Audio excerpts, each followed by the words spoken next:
Hello, Advise and Shine. Welcome back. It's so good to be with you again.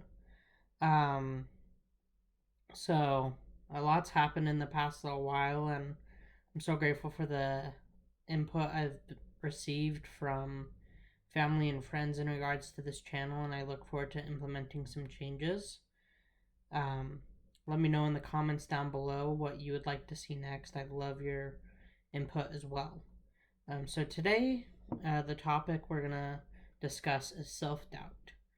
And now this topic came from my brother-in-law, and as I've been thinking about it pretty much all week, it made me start to think, where have I seen self-doubt in my life?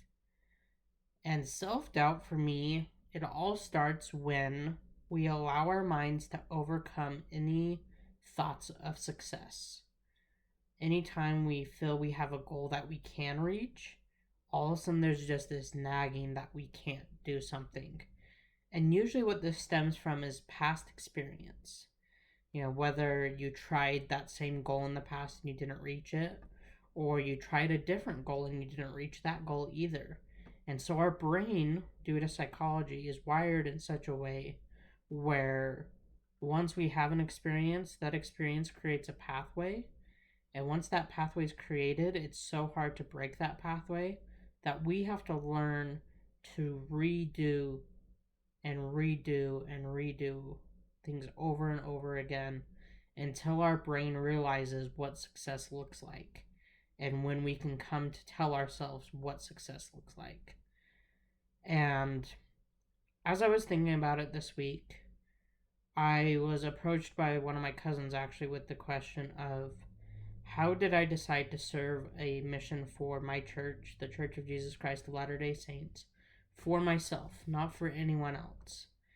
And I realized that that journey that I went on to serve a mission was filled with moments of self-doubt. Now, for me, God is one of the top priorities in my life.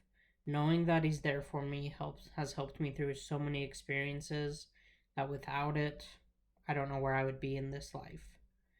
And once again, I want to kind of go back to that initial thought I had of what self-doubt is. So for me, self-doubt is the ability our brain has to override the basic manifestations of success. And for me, that is both amazing and terrifying. So let's rewind a little bit. This was started probably beginning of 2017. I had the thought, I was like, sure, I'll serve a mission. I do have some physical limitations. I have a disability called spina bifida, which limits my motor functions quite a bit. And so I knew serving a mission was a long shot, but I was like, sure, let's give it a shot. Due to my medical history, I knew the process may take a little longer than your standard missionary application. For those of you who are not members of the church, basically you fill out a bunch of paperwork. Basically, they ask you if you've learned any languages. They ask you your medical history. You have to do both a physical exam with your doctor, and then you have to do a dental exam. So there's a lot that goes into this application process. So it's not just saying you want to serve and then it's sent off. No, it's a much longer process. So this process all around took me about almost 2 months. So I went and talked to my local leaders, got the application submitted, and it was just kind of a waiting game at that point.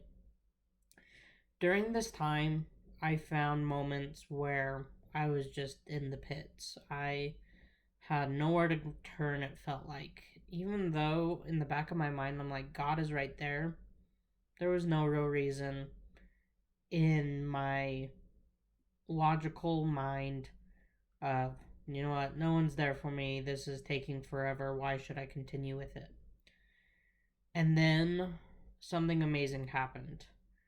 It was when I turned my mind from, this is something I should do, to something I want to do. And I think that is the most powerful thing with self-doubt, is changing from, we get self-doubt when someone's like, oh, you should do this, and they harp on us to keep doing stuff. Whereas if it's like, you know what, I've made the decision to do this thing in my life, it can change your mindset immensely. And so I went through this process, and as I went through this process, there was moments where I was in those pits, and I had to remember, you know, I had to come to that realization that, is this something I want to do, or is this something I feel I'm forced to do? And to be honest, for the most part, it was like, I feel like this is something that's required of me, even though it's not required.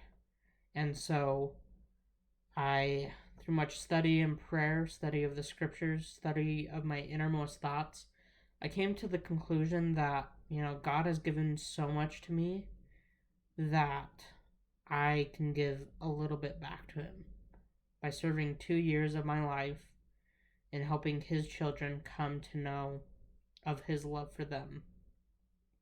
And that's what this whole channel I want to be about is, we have people in our lives who love us, whether that's God, whether that's your family, whatever you feel, there are people out there who love you and can care about you. And it's up to us to see that. And to overcome that self-doubt is amazing. And it's a process, but it's a process that you'll never regret. There's this quote I love. It's from Elder Dieter F. Uchtdorf. He's a member of the Quorum of the 12 Apostles in the Church of Jesus Christ of Latter-day Saints.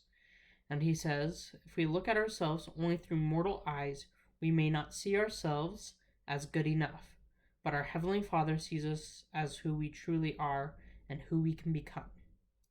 Now, I know there are those out there who are wondering where they fit in life, Sometimes, and I've been in this place where you feel like there's no purpose in life anymore. It's just one day after another, there's no purpose. We need to find that purpose and unlock that potential.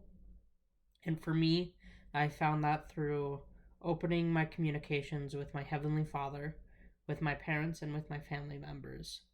And so my challenge to each of you this week is to find a moment of silence, of peace, to think about, where do you see self-doubt in your life? Where do you see those moments where you feel like you're just not quite good enough? Whether it's your exercising habits, whether it's your habits of socializing. I found that some of my self-doubt was driven by those whom I associated with. And as soon as I cut ties with those people, my life improved immensely. And I'm just so grateful for the opportunity I have to make these videos each and every week. And something I look forward to announcing very soon is some other projects I'll be working on to spread this joy and positivity that we all want in our life. Right now I probably look deadbeat tired because I am. And sometimes there's just those weeks like that. But as we press forward, having a smile on our face, we can bring joy to other people's lives, and we can press past that self-doubt and bring self-assurance to ourselves. I love you all, and I hope you guys have a great week.